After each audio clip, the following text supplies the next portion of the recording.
नमस्कार, मैं हूं आपके साथ मनीषा डिंडोरिया। स्वागत है आप सभी का हमारे चैनल पर। कुछ दिन पहले ये खबरें आ रही थी कि झारखंड विधानसभा स्पीकर ने ये अनाउंस किया है कि झारखंड विधानसभा में एक नमाज कक्ष आवंटित किया जाएगा मुस्लिम नेताओं को, जो कि वहां पर आते हैं और उन्हें नमाज पढ़ने में दिक्कत होती है, तो उनके लिए नमाज कक्ष का एक वहां पर दिया जा रहा है जिससे वो नमाज पढ़ सके, उन्हें आसानी रहे। तो इसी को देखते हुए सपा के नेता शफीकुर रहमान ने भी ये उम्मीदें जताई थी कि यूपी विधानसभा में भी एक नमाज कक्ष होना चाहिए। तो सपा के नेता ने भी नमाज कक्ष की मांग कर दी थी। वहां झारखंड में जितने भी ये कांग्रेसी है और विपक्ष के नेता है उनको भी एक नमाज कक्ष वहां पर आवंटित करा दिया गया था विधानसभा स्पीकर द्वारा, जिसका विरोध किया था बीजेपी के सभी कार्यकर्ताओं ने, जो भी झारखंड में हैं। वहां पर प्रदर्शन किया था विधानसभा के बाहर उन्होंने, और उन पर लाठीचार्ज भी किया था, वाटर कैनन से उन पर हमला भी हुआ था। इसी के साथ आपको बता दें कि अब योगी आदित्यनाथ ने इन सभी विपक्षी दलों को मुंहतोड़ जवाब दे दिया है। देखिए, जो राजभवन है यूपी के लखनऊ में, यहां पर एक भव्य शिव मूर्ति बनाई जा रही है जिसकी ऊंचाई 4 फीट तक होगी। राज्यपाल आनंदीबेन पटेल ने इसके लिए भूमि पूजन भी कर दिया है। वहां पर जो जमीन है उसको भी आवंटित कर दिया गया है, भूमि पूजन भी हो गया है। अब जल्द ही राजभवन में लखनऊ में एक भव्य शिव मूर्ति बनेगी। ये फैसला योगी आदित्यनाथ सरकार द्वारा लिया गया है। देखिए, करारा जवाब यहां पर दिया गया विपक्ष को,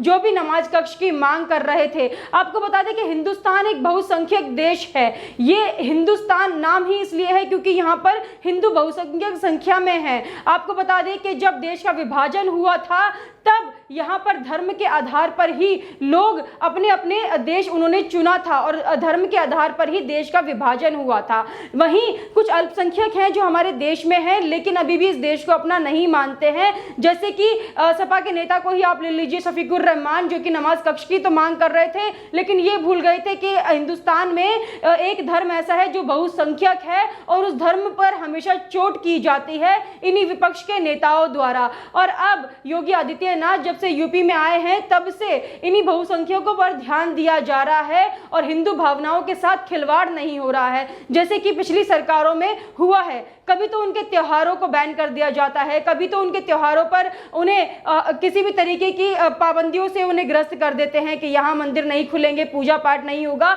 लेकिन जब अल्पसंख्यकों के त्योहार आते हैं तो यही विपक्ष आगे बढ़कर उन्हें हर चीज करने देते हैं और हर चीज की अनुमति हो जाती है। तो उसी को देखते हुए अब ये जो मामला है ये बहुत बड़ा होता नजर आ रहा है। योगी आदित्यनाथ ने जो है इन सभी को जवाब दिया है कि राजभवन में अब एक शिव की भव्य मूर्ति तैयार हो जाएगी, जिससे कि जो हिंदू वोटर्स हैं हिंदुस्तान के, वो उनको थोड़ा बहुत खुशी का यहाँ पर एक माहौल मिलता नजर आ रहा है कि देखिए, पिछली सरकारों ने जो नहीं सोचा वो योगी आदित्यनाथ सरकार सोच रही है उनके लिए। पिछली सरकारों ने सिर्फ अल्पसंख्यकों को खुश करने का काम किया है और वही आज भी हो रहा है। जिन प्रदेशों में बीजेपी सरकार नहीं है उन राज्यों में आज भी अल्पसंख्यकों के लिए काम होते हैं, आज भी अल्पसंख्यकों के लिए ही सोचा जाता है। तो देखिए, जिस तरीके से झारखंड में विधानसभा स्पीकर रविंद्रनाथ महतो ने वहां पर नमाज कक्ष के लिए एक अलग से रूम मुहैया करा दिया था इन सभी मुस्लिम नेताओं को, और उसी प्रकार से अब यूपी में जो शफीकुर रहमान है सपा के, वो भी मांग कर रहे थे कि इस विधानसभा में भी एक नमाज कक्ष होना चाहिए। लेकिन शफीकुर रहमान शायद ये भूल रहे हैं कि विधानसभा में सिर्फ मुस्लिम नेता ही नहीं आते हैं, और भी अन्य धर्म और जाति के लोग हैं जो कि अपने अपने धर्म के आधार पर वहां पर मांग कर सकते हैं कि हमें भी अपने धर्म की पूजा के लिए एक अलग से रूम मुहैया कराइए, या फिर हमें एक जमीन दे दीजिए जहां पर वो अपना मंदिर बनाकर वहां पूज सके। लेकिन मैं आपको बता दूं कि ये लोग भूल जाते हैं कि विधानसभा एक ऐसा क्षेत्र है हमारे भारत का जो अपने में ही पूजनीय है। इसको हम एक मंदिर के तौर पर मानते हैं क्योंकि यहाँ पर कानूनी फैसले लिए जाते हैं, कानूनी व्यवस्थाएं देखी जाती है और देश को किस तरीके से चलाना है इस तरीके की चीजें डिस्कस की जाती है। लेकिन इन विपक्षी दलों ने इसको भी एक धर्म का और मजहब का स्थान बना दिया है और इस पर ये राजनीति कर रहे हैं। अब इलेक्शन आने वाले हैं तो इन सभी को अब लग रहा है कि भैया अल्पसंख्यक कहीं नहीं जाने चाहिए, तो अल्पसंख्यकों को कैसे भी करके खुश रखना है हमको।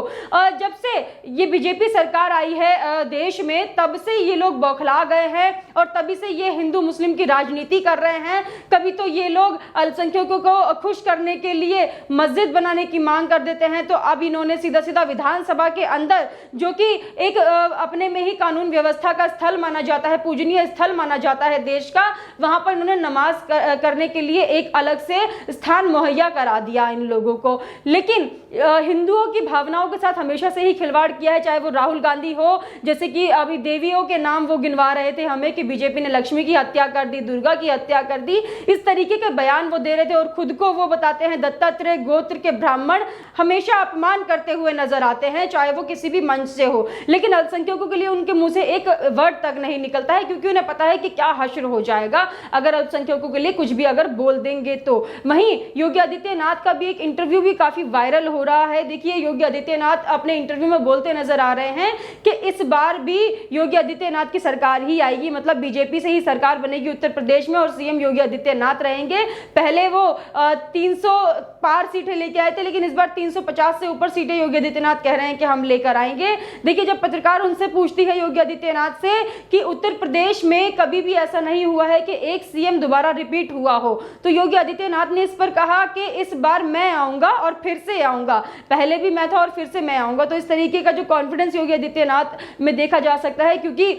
जो उनका काम है वो दिख रहा है लोगों को और उन्हें ये उम्मीदें हैं कि जितने भी यूपी के उत्तर प्रदेश की जनता है वो उनका काम देखकर उन्हें वोट देगी और 300 से ऊपर इस बार भी वो सीटें लाकर बड़ी जीत हासिल करेंगे। यहाँ पर देखिए, आपको हम बता दें कि जिस तरीके से बीजेपी सरकार काम कर रही है और बीजेपी सरकार ने हिंदुस्तान में जितने भी बहुसंख्यक लोग रहते हैं उनके लिए जो काम किया है वो आज तक कभी किसी सरकार में नहीं देखा गया है, चाहे वो राम मंदिर का मुद्दा हो या फिर अब देखिए 370 जो कश्मीर से हटाया था इसका मुद्दा ही आप ले लीजिए, या फिर अल्पसंख्यक महिलाओं के लिए जो मुस्लिम महिलाएं हैं देश की, जो 3 तलाक कानून उन्होंने हटाया था, ये भी पिछली सरकारों ने ना तो कभी सोचा था और ना ही इनको हटाने का काम किया। लेकिन कानून ये कब से चलते आ रहे हैं कि अब पारित होगा और अब पारित होगा, लेकिन बीजेपी ने सत्ता में आते ही ये सारे कानून लाए और इनको पारित भी कर दिया और अब इन पर अमल भी हो रहा है। तो इसी तरीके से जो बीजेपी है वो काम कर रही है, सिर्फ एक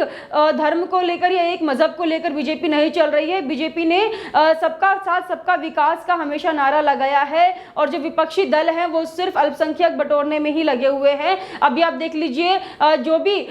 विपक्षी दल हैं जो पहले सिर्फ नमाज पढ़ा करते थे, जो पहले सिर्फ मस्जिद जाया करते थे और हर हिंदू फेस्टिवल पे ये हिंदुओं को नाराज करके उनके जो भावना है उनके साथ खिलवाड़ करते थे, अभी सारे विपक्षी दल एक एक करके निकल के आ रहे हैं बाहर और चुनाव आने से पहले सभी मंदिरों का दौरा कर रहे हैं, सभी राम नाम ले रहे हैं और हरे राधे हरे कृष्णा जैसे जाप आलाप रहे हैं। चाहे वो संजय सिंह हो, मनीष सिसोदिया हो, केजरीवाल जी हो, राहुल गांधी हो या फिर समाजवादी पार्टी के मुखिया अखिलेश यादव, ये सभी मंदिरों के चक्कर लगाने में लगे हुए हैं, ब्राह्मण सम्मेलन कर रहे हैं और किसी भी तरीके से ये चाहते हैं कि हम लोग यूपी में चुनाव जीत जाए, क्योंकि यूपी ही एक जरिया है केंद्र में सरकार बनाने का। तो ये लोग चाहते हैं कि कैसे भी करके यूपी की जनता को एक बार फिर से बेवकूफ बनाए, उनकी आंखों में धूल झोंके और राम नाम का नाम लेकर ये लोग फिर से एक बार चुनाव जीत जाएं यूपी में। लेकिन ये शायद भूल रहे हैं कि जो इनके पिछले कारनामे हैं वो अभी तक जनता भूली नहीं है,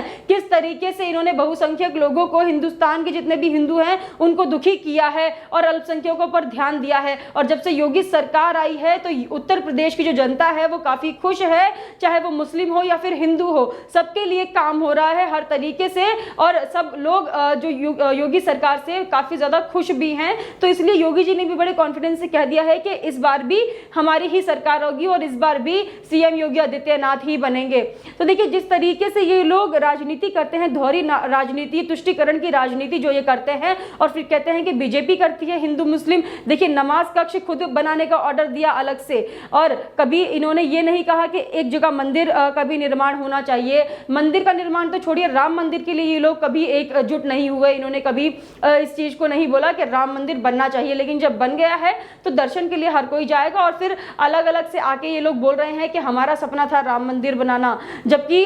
जब राम मंदिर नहीं बना था और ये केस चल रहा था तो उससे पहले सभी बोलते थे यहाँ यूनिवर्सिटी बना दो, स्कूल बना दो, लेकिन राम मंदिर नहीं बनना चाहिए। तो अभी आप देख सकते हैं कि तुष्टीकरण की राजनीति किस तरीके से ये लोग खेल रहे हैं। और जब से ये जो झारखंड का मुद्दा गरमाया है नमाज कक्ष बनाने का विधानसभा में, तब से